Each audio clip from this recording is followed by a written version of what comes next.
everyone. We're so excited to have you join us for this event. Welcome to this panel, Narrative Storytelling as Activism, one of my favorite topics. My name is Margarita Zhitnikova. My pronouns are they, them, and I'm an actor, filmmaker, and co-founder of Besties Make Movies. Stareable is the premier festival, indie festival for indie TV and web series in the US and the new home for digital creative talent in the TV industry. We honored this year's best content and provide a space for the next generation of creators to connect with industry executives, grow their network, learn new skills, and build community. Again, all things I love. Today, we are welcoming two awesome guests to explore how narrative storytelling can support social justice initiatives. We want to talk about how we reckon with television's role in perpetuating biases and stereotypes and collectively make a change for the better. And finally, why storytelling is such an important asset in the revolution. We would also like to thank our festival sponsors, including Dell Technologies, AMC Networks, Shutterstock, and Adorama. Woo! A few notes about interacting on our platform. There is a little TV icon that you can click on, and that is how you can watch any of the shows in the festival this year. If you want to chat with someone in the audience, you can hover over their face and start a video chat with them, and nobody on stage will hear or see you, which is pretty awesome. If you haven't already allowed it, please enable your camera and your microphone by clicking on the little gear icon on the white bar at the top of your browser screen. And most importantly, please interact in the chat. We will be taking your questions and your comments later in the session, so participating is very encouraged. You can use the raise hand feature on the bottom white bar of your screen to pose a question that you would ask on screen, or you can use the question mark to type in a question that will appear on the screen, and then you don't have to join us on the screen. And now I would love to welcome our awesome guests, Shannon Lee and Crystal Holt.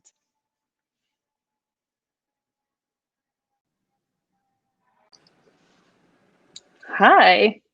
Hi, guys. Thanks for being here. This is no worries. Happy to be here. I'd love for each of you to take a minute to introduce yourselves, tell us a little bit about what you do, what you're currently working on, something you're watching, and one of your recent projects. And Crystal, let's start with you. Oh, how dare you? Thank God. Rip off the Band-Aid.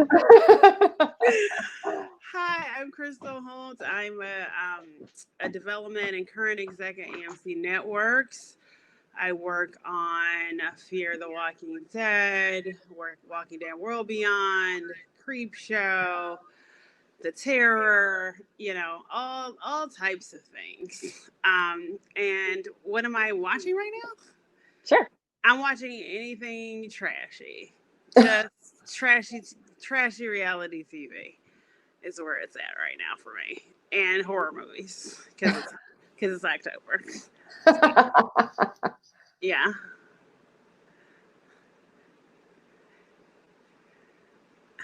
Did I answer all the questions?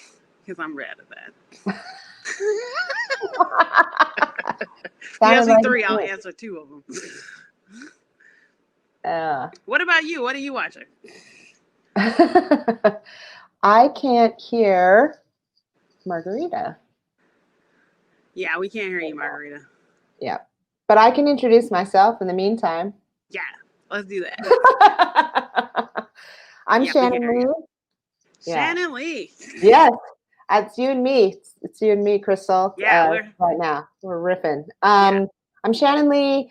I am the CEO and owner of the Bruce Lee Family Companies. I'm the executive producer of Warrior on Cinemax. I've got a bunch of other projects in the works right now that I'm developing, all related right now at the moment to Bruce Lee and his original works and different stories surrounding him.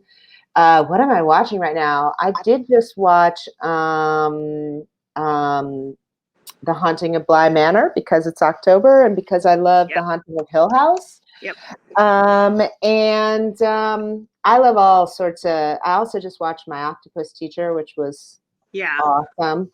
Yeah, that was good. I watched that too. Yeah. I think I'm back. You're back. So sorry about that. I don't know worries. what that No was. worries. No worries. I also just watched Blythe Manor. I'm almost all the way done. I love that. I haven't started yet, so no spoilers. Yeah, no spoilers, no spoilers. I just watched The Boys. Oh yeah, The Boys. I watched the second Yeah. season of The Boys. Yeah. Yeah. That is on my list. Okay, so let's get started. I'm gonna throw you some cues now. Starting with, how do you, as development people and creators, decide what counts as activism in your work? Who's gonna go first? Yeah. Shannon. Let's have Shannon go first this time. Well, it's so interesting. So there was just a documentary about my father. It was an ESPN 30 for 30 called Be Water. And one of the people that was interviewed, Jeff Chang, who's a Bay Area author and activist, said, just Bruce, my father's Bruce Lee, by the way, just Bruce Lee showing up on screen is a form of activism. Yep. And I just love that he said that, because that's part of it for sure. It's like just telling. And my father, like with our show Warrior, he created the treatment for this show. And it wasn't just a show that he intended to star in, but it also was it told a Chinese American story. So it's the storytelling, it's who's in front of the camera, it's who's behind the camera, it's creating these opportunities for people as well. So I think there's many different forms and layers to activism. And Crystal, if you want to expand on that. No, I think you're absolutely right. I think that representation is activism. I think that kind of, not to be grandiose, but even like my very presence in my job is activism. I get a lot of generals with writers and directors and other producers, and especially over video chat. And as soon as you pop on the screen, they go, "Oh my God, you're Black."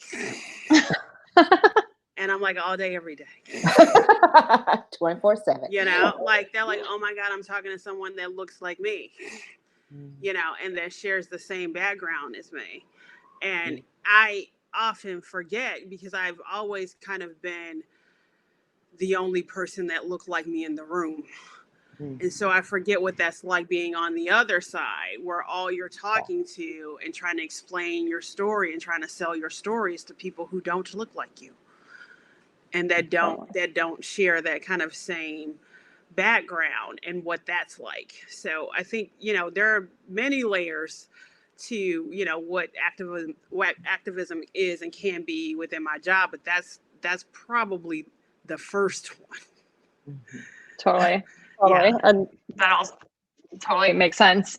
As far as like when you are looking at a story or a script or a treatment, like a project being presented to you, how do you determine, is that what you're thinking about? You're like, can I cast this diversely and inclusively? Can I staff this diversely and inclusively? Or are you looking for specific stories about historic events or things that flip the script? Like, so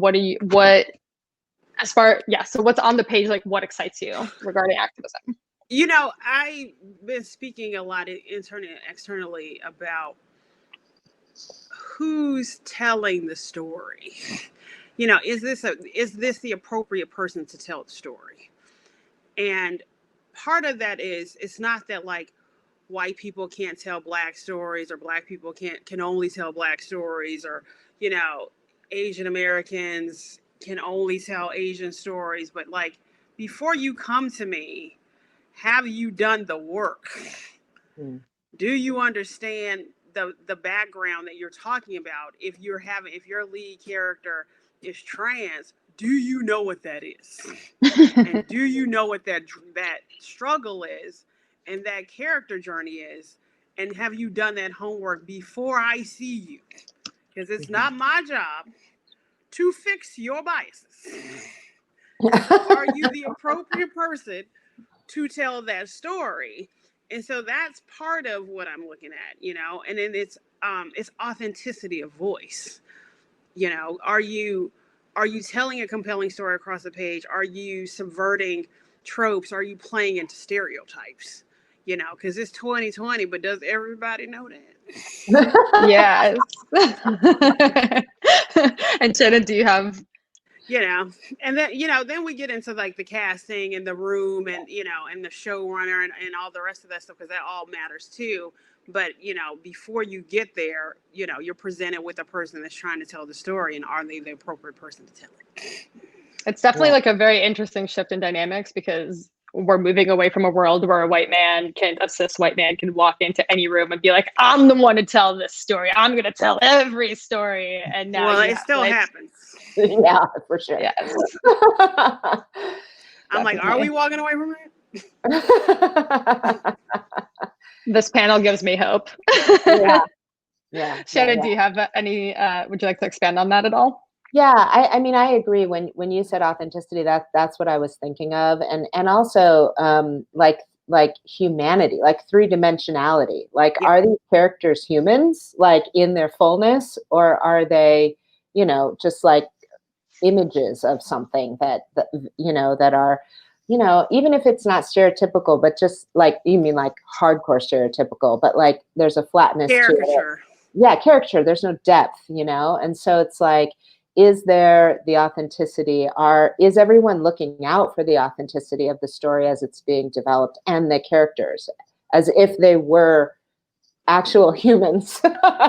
Which seems silly to say, but you know, it's so easy, I think, in this business to default to have people default to what they know, what they've experienced, and what we know and we've experienced has not been good enough in a lot of instances. And so it's like, no, we have to do more, we have to do better. And so when you said authenticity, I was like, yes, like that's what that means to me. And then, yes, of course, like, you know, being able to cast openly and is another thing altogether. I mean, yes, you know, there are certain, depending on the story, there are certain types of castings that you will go for, but to be able to also say, like, this character doesn't have any necessary identity, can we open the casting up to everyone who could potentially play this part? You know, I think we have a long ways to go before we're 100% there. Totally. Yeah. Okay, so let's say you are a development person or you're a director, and you have to work on this project, right? You get this project and it doesn't have any elements of activism in it. What would you suggest for someone in that position to do, as far as like to insert that in there and like to modernize the project, if you will? Well, I mean, the director's role is different in film versus television. In television, they're a guest, you know, unless you're doing a pilot, you know, unless you're the producing director. And so the vision and the lead is the showrunner.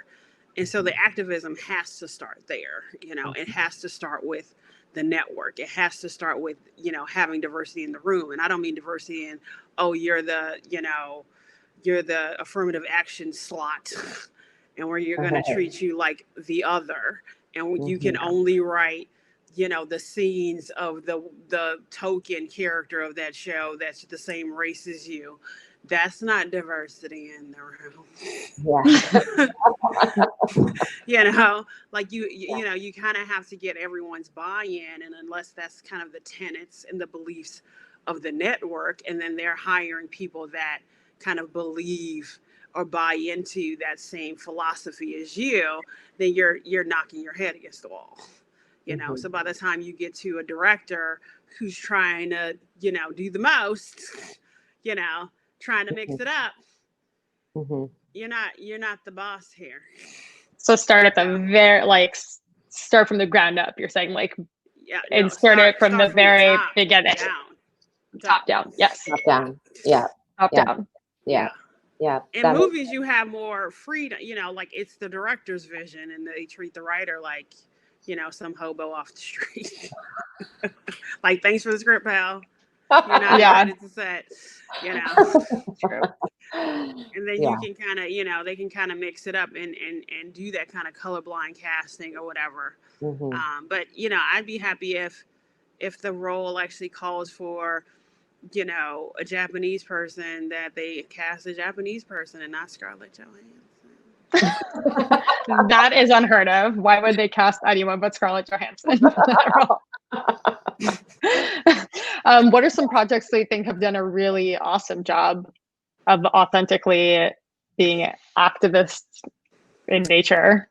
I think that Shannon, you know, jump on in. Yeah, You no, know, go ahead. I mean, And The obviously, Watchmen is probably your the one pick, that's on definitely. everybody's tongue. You know, The Watchmen is probably the one that's on everybody's tongue. The Watchmen, yeah. You know, Lovecraft Country's a lot in the zeitgeist. You know, particular because it's, you know, a derivative or a take on kind of H.P. Lovecraft, who was a very known racist. He was more racist than the racists of his time. The super racists thought he was too racist. And to kind of take those cool horror tropes and turn it on its head and make it politically motivated and kind of grounded into a specific POV is interesting. You know, we've got a show coming out. I can't talk about it. It's not announced yet. I just realized I was like, nah, never mind. Shannon, what do you think?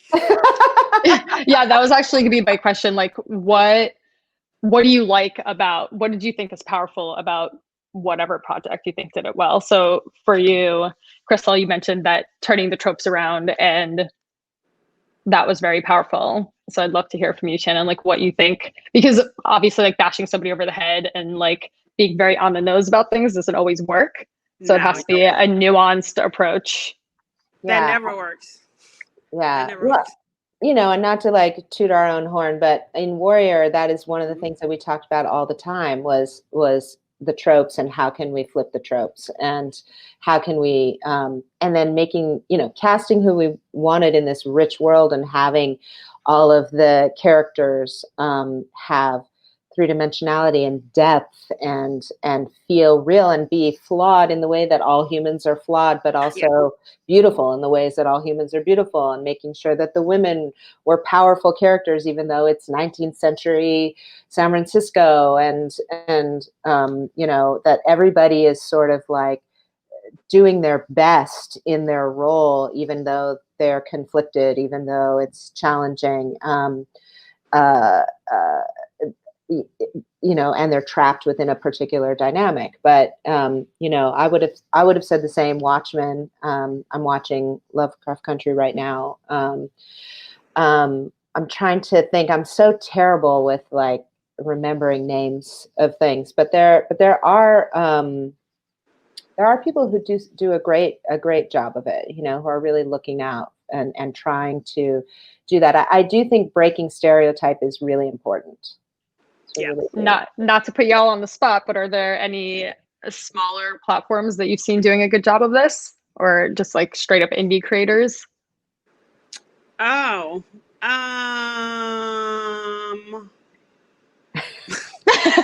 all the shows on Stareable, obviously. All the shows. I will mention, I do want to mention a show that I actually worked on my own network, and I just mentioned HBO shows. The Terror season 2 is about Japanese internment camps and have a full Japanese cast and not just Asians playing Japanese, and and have half the show be in Japanese. And have that representation and have it represented on the crew as well was very revolutionary and very moving.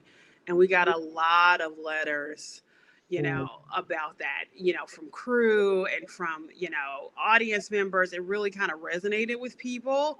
And so that kind of goes back to like, representation matters, because a lot of people did not even realize that had occurred. Like Watchmen, they didn't realize that the Tulsa riots were, I'm like, what school did you go to? What are we teaching in classes? But okay, and people in Tulsa didn't even know that occurred. But the same thing with like Japanese internment, like they didn't know that happened. It happened to German Americans too on the East Coast. We interned them. So like, just kind of getting that representation out there really does matter. Don't know if that answers your question. When I was at the Terror season 2 and Warrior, probably some of the only shows in the 1 hour format that have these. That's why I watched your show. I'm like, Yeah. If only we could be as sexy as Warrior. Well, and I'll say the same, like with Warrior, when I would tell people, oh, it's set in this time period right before the Chinese Exclusion Act was enacted into law. And people are like, what's the Chinese Exclusion Act? Like, it's just not something that people know about our own history. Yeah. I also like that it's sexy, because when you say that, it doesn't sound that sexy. No. And then you're like, oh. Wow, so I'd love to hear a little bit more about that, about how you, like, the direction you decide to take the show in and approach the topic from that angle. Yeah, well, so for us, you know, my father wrote the treatment for this show. It was an eight-page treatment, so obviously, and it was written in the, you know, late 60s, early 70s. So it needed to be updated for current day storytelling. But my father very much wanted it to be set in that time period. He talked about the Chinese Exclusion Act. He talked about the historic Tong Wars in San Francisco at the time. And he wanted all of that present in the show. And so, but for us, we wanted it to have the energy of Bruce Lee. We wanted it to carry that stylishness, that the action to be like really visceral and scrappy and dynamic, but also character driven and story driven, and not just like action for action's sake, you know. And so, you know, and part of that is, even though, you know, Bruce Lee movies aren't necessarily sexy, there's a sex appeal about him. Yes, they are. They're sexy. Definitely sexy. Yes, they are sexy. Well, I mean, Enter the Dragon's got some sex appeal in it, and even Fist of Fury. But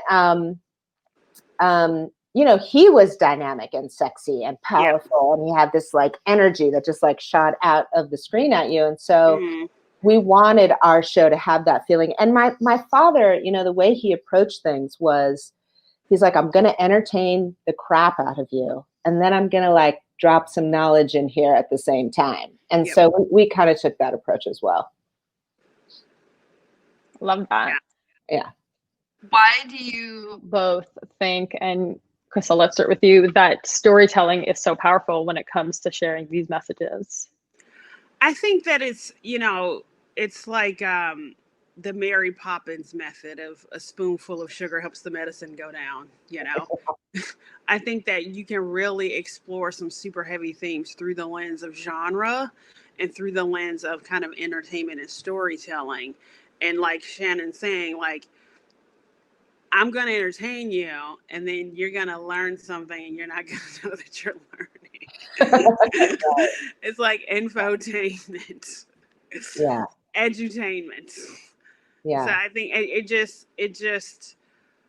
just works better. Like if you watch Enola Holmes, you know, it's like, oh, this is kind of fun. Sherlock Holmes's kid sister, she's solving murder mysteries. Where did her mom go? This is a feminist manifesto. What? It's so entertaining. And she's like, oh, this daft boy, this assassin's gonna kill him. Do I have to save him? I guess, you know, like she's the hero of her own story. And, you know, she was raised in a certain way because her mom perceived the world to be against women. And so she gave her all the tools to kind of fight the man system. You know, that is not a spoiler. That is just that's the theme of the show. You know, so you should check that out. And then, you know, Zootopia loves Zootopia. You know, you got the fox, you got the lambs, you got the rabbit, cops, the lion. It's about racism. You know, a whole cartoon about racism and prejudice and stereotypes, and it's awesome and rewatchable. And you might not know that's what you're watching, and your kids might not pick up on that, but they go, you can't just label folks aggressive. You can't just label people weak because of their size. You can't just judge a book by its cover. People are multifaceted beings, but it's wrapped in this pretty little bow of an animated movie. Well, and I have to say, it's important. Storytelling is important because people pick up those subliminal messages, and they also pick it up when it's not there. Yep. So, there's so many times when people are say like, oh, I saw that movie. I didn't, this is the way it is. And it's like, no, that's not the way it is, Right. So there is a responsibility to storytelling, and it's great if it can be fun and entertaining and subversive, get that that great diversity and activism in there, and multi-layered and three-dimensionality and authenticity and all of that. And when it's not in there, though, it's taken to heart as well by the viewer. Yeah, they internalize it even when the message is wrong. Yes, exactly. And then they think that those things are true about that group. Exactly. Yes. Totally. Mm-hmm. For filmmakers that don't have as many resources, like indie creators who are working with tiny budgets, and a lot of it is favors and stuff, aside from the script itself, do you have thoughts on how they can be proactive about having activism as part of their work? Like if they can't pay full rates for cast and crew and things like that? Oh, those are two different issues. Definitely. Pay your people if you can. Right. And when you make it big on your next movie, or you can really pay them, go back and hire that same crew. It's part of it. But Love that. Yeah, keep your circle tight. Keep using the same. Bring new people in too. But, yeah, it's a fine line because you don't want to like accidentally make your own boys club, so to speak. Yep. Mm-hmm. But go back and pay the people that you couldn't pay before. Yeah, and no, I agree with that. And I would say, it just kind of in a way keeps going back to authenticity, but I would say there's a certain amount of activism and perseverance too. Yes. Just like putting in the quality effort, no matter what the size of the production, no matter what, and having, whatever those values are, no matter how hard it is to keep pushing that forward, to not give up. Yeah, and not listen to no. Yeah. If it's like sexual consent, listen to the no. Yeah, listen to the no in that instance. Don't sexually harass folks at work. Listen to those no's. But if people, like when you're trying to get your movie made and people are like, you shouldn't do that. Or nobody wants to make that movie. Nobody wants to watch that. Or no one wants to, you shouldn't be a writer. You should be a producer. This happens to women a lot. People try to talk them out of stuff. Don't listen to that. Yeah. Bull. Like perseverance, like what she's saying, because you're gonna hear no a lot. A lot. Yeah. Don't listen to those. Don't listen to those no's. Yeah. How have you both dealt with like pushback on any projects that you're doing, maybe from the network saying like it's breaking the stereotypes too much, or it's too empowering for women, or nobody wants to see this or that, for example, and you really want to push your show forward? How have you dealt with that? It's too empowering for women?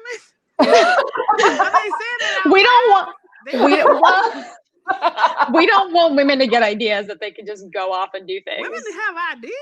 Yeah, they do. And agency? At the house. We can never let them find out. Don't tell anyone. Don't tell anyone. Shannon, what do you think? How do you push back? Because you're on the producer side. Yeah. I have to say, I don't have the depth of experience that you have, Crystal, but I will say that for me, it took me a long time to get my first project made because I wanted my project to be made the right way. I wanted it to be made that people were going to listen and who wanted to collaborate, and who wanted a partner, and who understood what the vision was. For the longest time, people were like, why don't you just do a Bruce Lee, new Bruce Lee thing? Like, why don't you do it? And it wasn't for lack of trying, right? But it was because I wanted people who wanted to work with me, like, right. Especially as a rights holder, people are like, just give us the rights and get out of the way. Yep. Like, let us do it, pat, pat, pat, and it's like, no, because you don't know what you're talking about. No. Like, I'm sorry, I am You an are the expert actual on this experts. subject. Yeah. That is bizarre. I don't know. People Yeah, do no, this. it happens all the time. Oh, yes, it does. All the time. And in those instances, I have to say, like, the project doesn't go forward. Just doesn't. Right. Like, you know, I'm fortunate enough to be in a position to say no, and I really think that, you know, saying no is a form of empowerment and standing for what's important, you know. And I would say my father went through the same thing in his career, but a lot of people don't know this, but when he made Enter the Dragon, he wanted more of his cultural stuff and thoughts on his art and philosophy in the script. And he did all these rewrites and kept giving it to the producers. And the producers were like, great, great, great. And then he showed up the first day of shooting came along and they handed him the shooting script, and none of the stuff he'd put in it was in it. And he refused to come to set. He was like, I'm not shooting this. Yeah. And so they tried to shoot around him while they talked to him. And he literally was like, no, I'm not coming to set until you put it back in there. And they had already started shooting. And, you know, it was risky. And I think, like, in this day and age, a lot of people would say, well, you go ahead, you do it, and then hope that the next time you get to do more. And it's like, he understood the importance of it. He was like, I'm never going to be introduced in Hollywood more than once. So I need to make this stand. And when I talked to my mom about it, I said, was he really willing to blow up his break, you know, if they didn't do it? And she was like, absolutely. He would rather walk away than Like, do gives me that. chills. And it makes me like so emotional. That's really wow. You know, and it's hard because you end up suffering through that. You know, it's not easy to say no and miss an opportunity and, you know, all this stuff. And it can be a wrestle with your own soul. But in the end, you know, I find that if you can find a way to persevere, that in the end, the product is better and you feel good, and, you know, and in the making of it and all of that as well. So it's worth Totally. it. Yeah. Oh my God. I need like a second to recover from that story.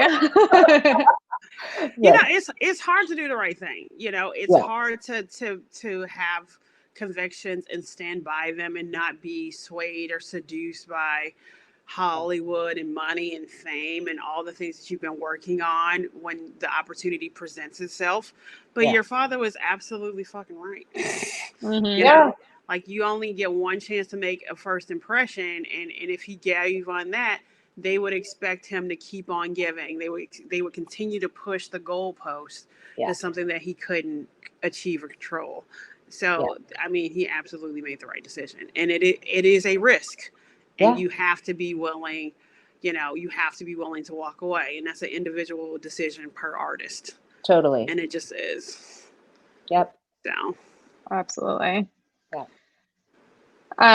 What I would love to hear your thoughts on research versus exploitation. So like tapping into a community, like you were saying, do the work, be the person to tell that story. So where do you draw the line there? Research versus exploitation. Mm-hmm. Never exploitation. Yes. That's the line. Ever. But like, what in your mind would be like going too far as far as like bringing in the community and like outreach, and like where do you think it goes from good to bad?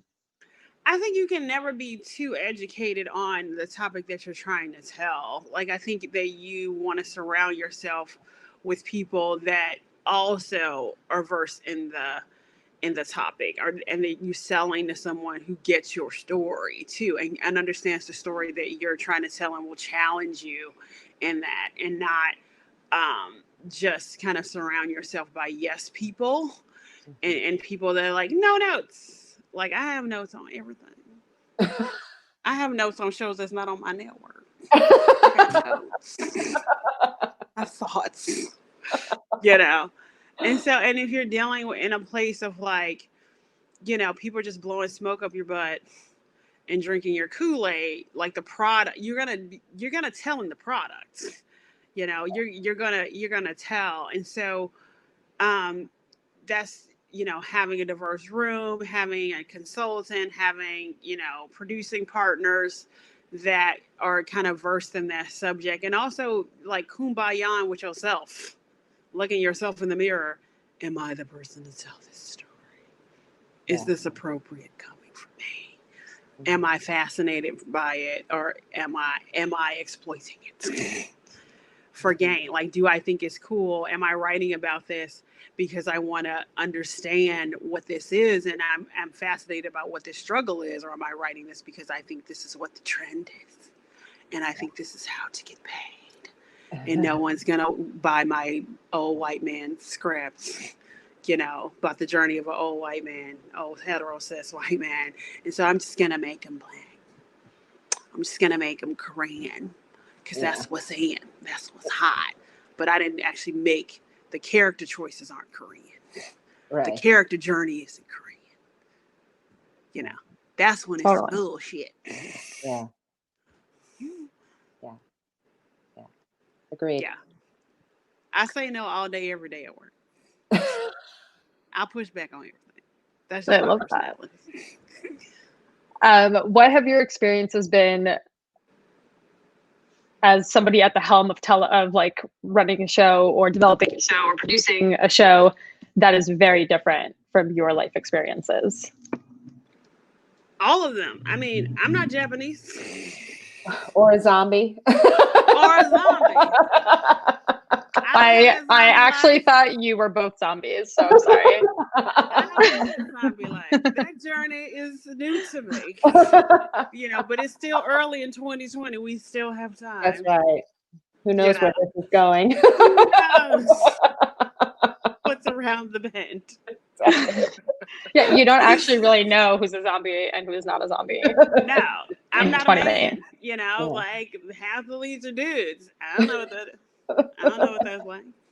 You know, but you know when stuff sound, you know when stuff sounds true, or you know when you know character depictions aren't complex. I mean, we talk a lot about, you know, race and orientation and all the rest of that stuff, but women get a bad go in scripts.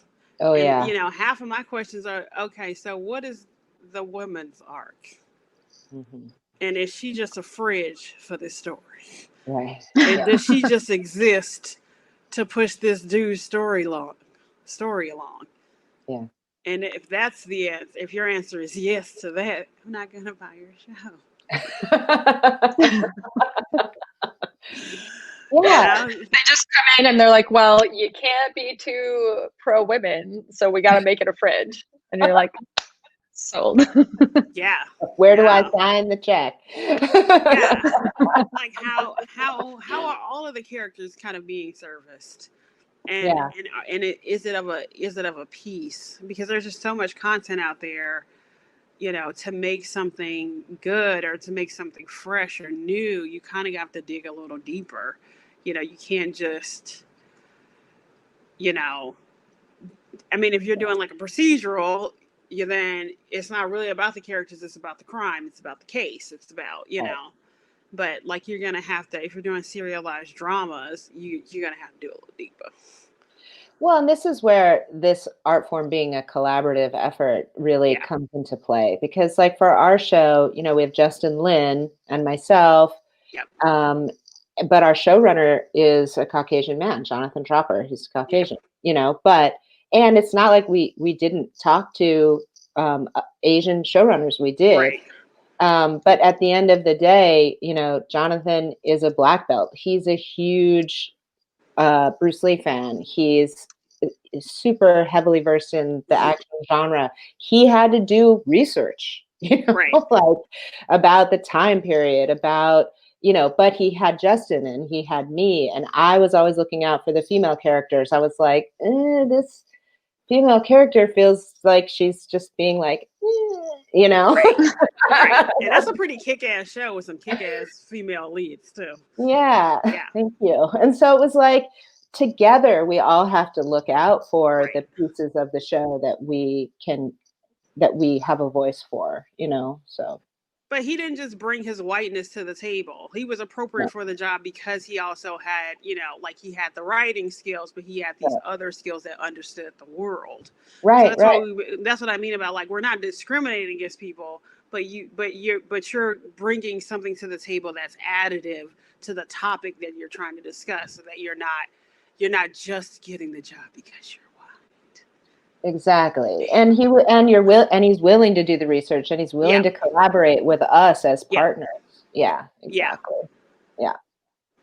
Cool.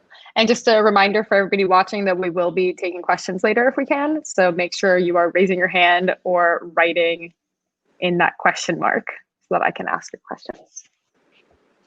Yes, I'd love to hear, Shannon, I know you mentioned a risk your dad took, but are there any risks you can think of that you took that paid off?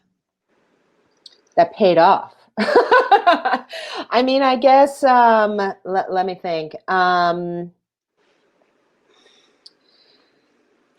You know, I've been, I sort of spoke to this earlier, which is I've been approached by a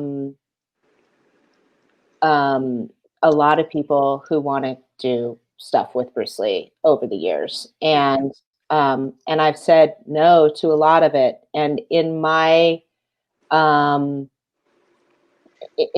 purview, that paid off.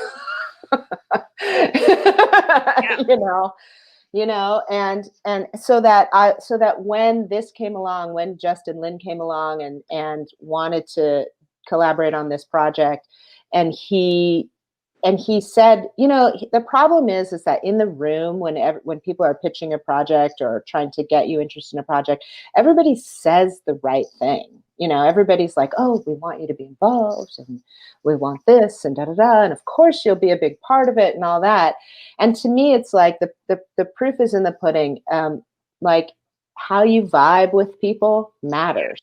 Yes. 100%. And what the contract says matters. Because I've had more than so many people say, well, I know it says that in the contract, but that's not how it's going to be. Yeah, well, like, then don't put it in the contract then. Right, exactly. I'm like, well, then why can't it say that in writing on this thing that we're going to sign, you know? And so, you know, I mean, definitely standing up for certain things in my show has paid off. My partners are good partners. They listen, you know, and they're willing to have a discussion, which I really appreciate. But really, for me, because I haven't produced that many shows, but you know, it's a little bit of a challenge to get shows off the ground, because I feel like people are always trying to take whatever advantage they can. And they don't necessarily want to come at it as equals, and that's a problem for me. And so and this is about trust. There's so much trust that you have to place in the people that you agree to work with. And so I would say, in a lot of ways, I mean, there are people who've come and pitched things or treated me a certain way in the process, and I've ended up saying no to it, and that's been a huge payoff, because I just think now if every time I gain more experience and I think, oh my God, if I'd been in that project with that person, I would be like, please kill me now.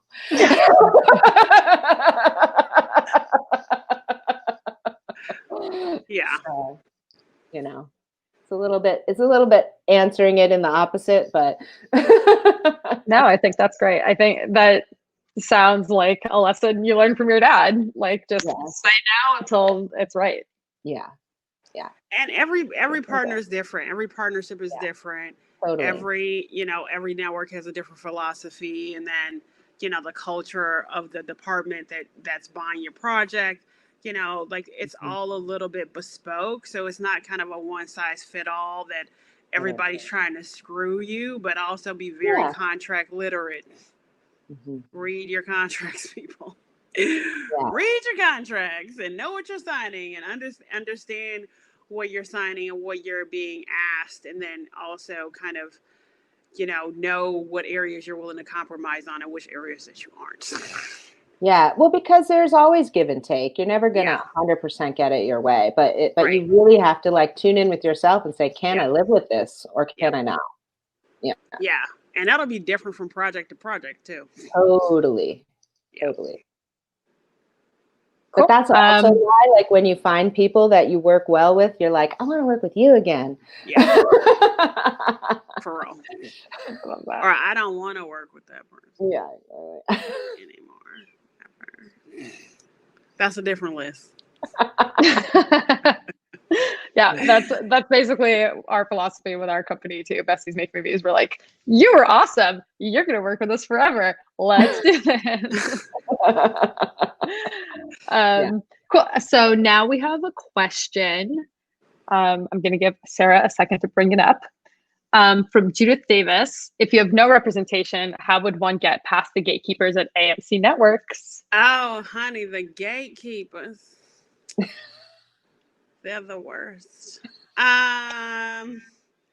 You do a lot of networking. You meet people. You win contests. You stalk us on Instagram. No, don't do that. Like we're a network, so we can't take like unsolicited submissions. That's a like don't get sued thing.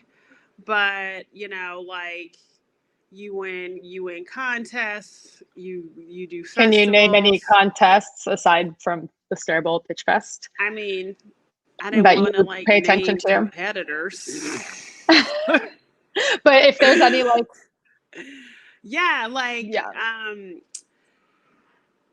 ooh, sorry, somebody just got in a car accident outside. Oh no. Yikes. Fender bender sounds like nobody's yelling. We do the Austin Film Festival. We do we're partnered with the Sundance Writers Lab. We pay attention to kind of like people coming out of film independent and people coming out of just everywhere because we're AMC is kind of what I call the lowest rung of the Division I schools. We're playing in a pool of people and going after the same content of people who outspend us, and so we have to be industrious about where we source our ideas from. And so if you're a playwright or like we're tracking what's coming out of New York, you're doing a successful podcast or you have a cool blog, there's other ways to kind of get noticed than to just get representation. And then just like networking, like doing all these events and then like meeting folks like me and us being at a cocktail party. Well, we're in the middle of COVID, but being at a cocktail party, I'm like, what are you working on and what do you have? Like that kind of stuff. But like sending blind queries, by guessing someone's email and like sending them your script, like don't do that. Don't do that. That's not gonna get a response. Yeah. Cool. Yeah. Thank you. Yeah. When you say networking, you mean events like this, and like as a reminder for everybody, you can hover over somebody's little video box and click on them to chat. Yeah.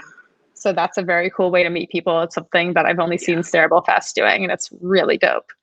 Yeah, and like Pitch Fest, We for She, there's a bunch of different like insert them all.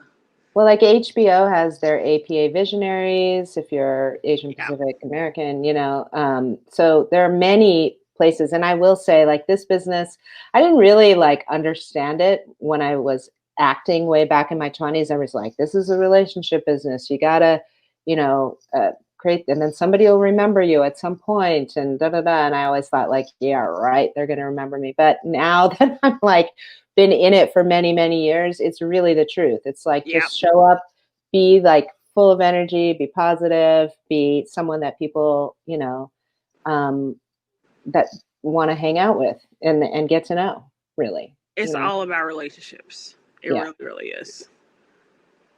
Yeah. Cool, thank you. And then I believe we have one more question. I'm seeing the name, but the question box is blank. I see the, well, it's kind of cut off, actually. Yeah. I've got a pilot from 2016 that features a scene demonstrating the police brutality issue, but it's between a white female fed and a white male fugitive serial killer. Oh, now it went away. Now it's gone. Yeah, so yes, I've got a I've got a pilot from 2016 that features a scene demonstrating police brutality issue. It's between a white female lead and a white male fugitive serial killer. From my law enforcement background, I feel deeply, and then yes, it is cut off. Not sure if there's a way to get the second part of that question. Abby Ann, if you if your voice is appropriate. I mean, you have the background, so yes. I mean, it all depends on, everything's context.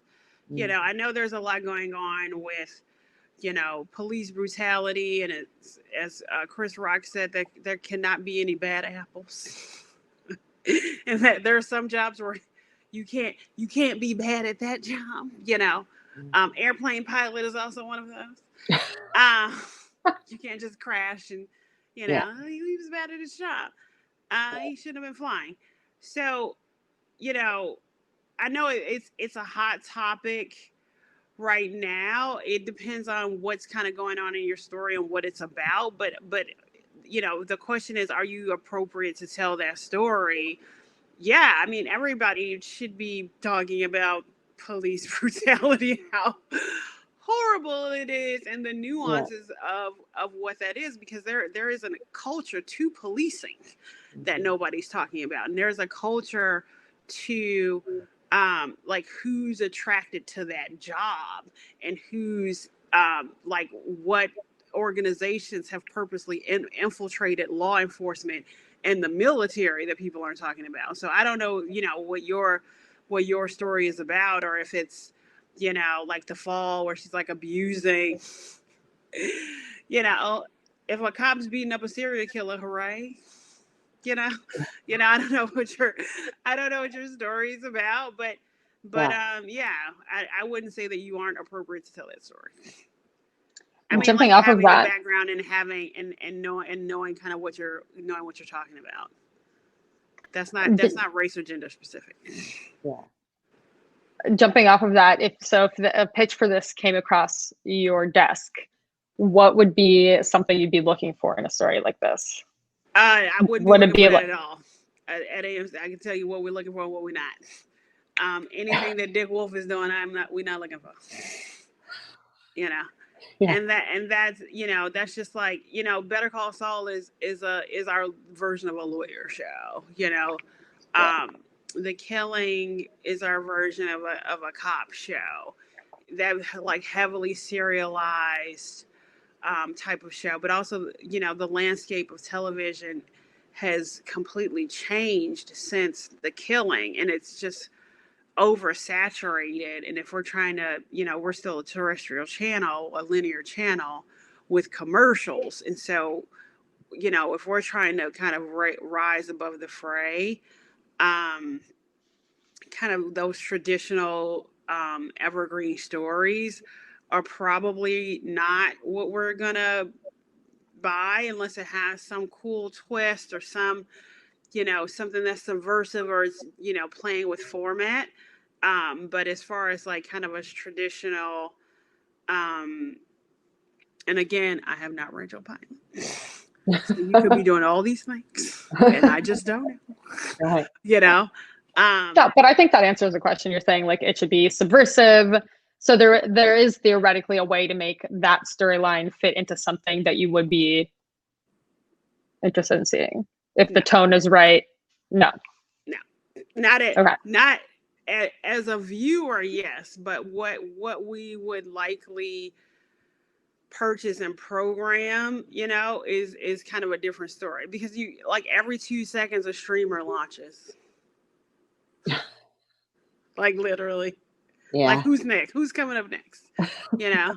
And so unless it's, you know, Silence of the Lambs good, you know, like unless it's like, oh my God, twist, never saw that coming, or it has like huge auspices, like there are always going to be like exceptions to the rule to that. But like you know, I feel like when everyone else is zigging, we're zagging. Yeah.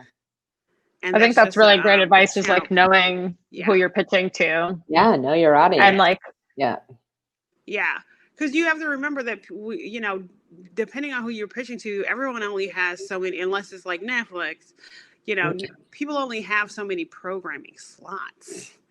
Right. You know, like you have to know who your audience is, not just like the viewers on the other end of the television, but the people like me, the people that you're pitching to, or the people like you know, Miss Lee over here, and you're trying to get a producer on board. You have to know who you're pitching to, and what they do, and what they're into, and what's trending. You know, you can't. I know, you know, writing is a lot of it is a solitary activity, but you kind of have to know the landscape of television too. Yeah, and what somebody watches versus what they would buy to create is not always the same thing. No, all I watch is Bravo. Not buying any Bravo shows. Yeah.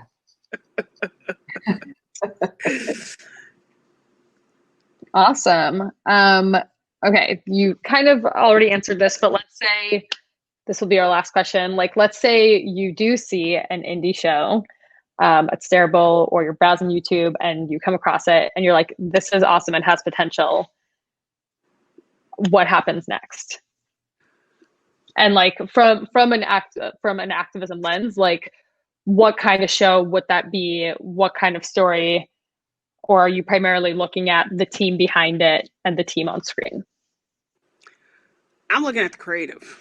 That's just me personally, because it all comes down to the execution. And you'll see where, you know, if they're coming through a lens of activism based on what the content is and based on who's represented on screen. And so, but I'm looking at the story and how well they're telling the story and how well they're executing the story. You know, you're always looking for the next Insecure, the next, you know, I would like to say SMILF, but with the less problematic parts of the creator's personality. You know, you're always looking for the next kind of diamond in the rough that you're like, you know, like Morgan Cooper is doing the dark, you know, Fresh Prince. Like I hit him up on his like website. It's like, I need you to meet with me. Nah, I'm going to bring my boss, you know, like you're always looking for like content. Like we were saying earlier, like how do you get in front of people like at AMC or HBO or whatever? Make something hot and viral. You know, I'm stalking this poet right now. I'm like, what are you doing? When is your book done? Are you done yet? Send me a show. You know, like you, and then, you know, because of the type of story that they're trying to tell, you know, whether or not they're an activist. They're not hard to find. They're not hard to spot. Yeah. They're not hiding it in a bushel. They're hiding their light in a bushel. You know. Totally. Yeah. I mean, the creative is the most important thing, because without good creative, you know, I mean, and then like the personality behind the creative, and then who you assemble as a team and all that. But like, you have to start with like something worth putting on screen. Totally. Yeah. Awesome. Well, it's time for us to wrap it up. Thank you both so much for being a part of this. This is really great. Can you let our audience know how they can keep up with you and where they can find more of your work? On AMC Plus, we just launched in October. That's awesome. Go ahead and sign up. You get your AMC, you get your Sundance, your Shudder, your Sundance Now, your IFC films. IFC, you get Acorn, all under UMC, all under the same umbrella for the low, low price. That's awesome. Whatever it is versus what platform it's on.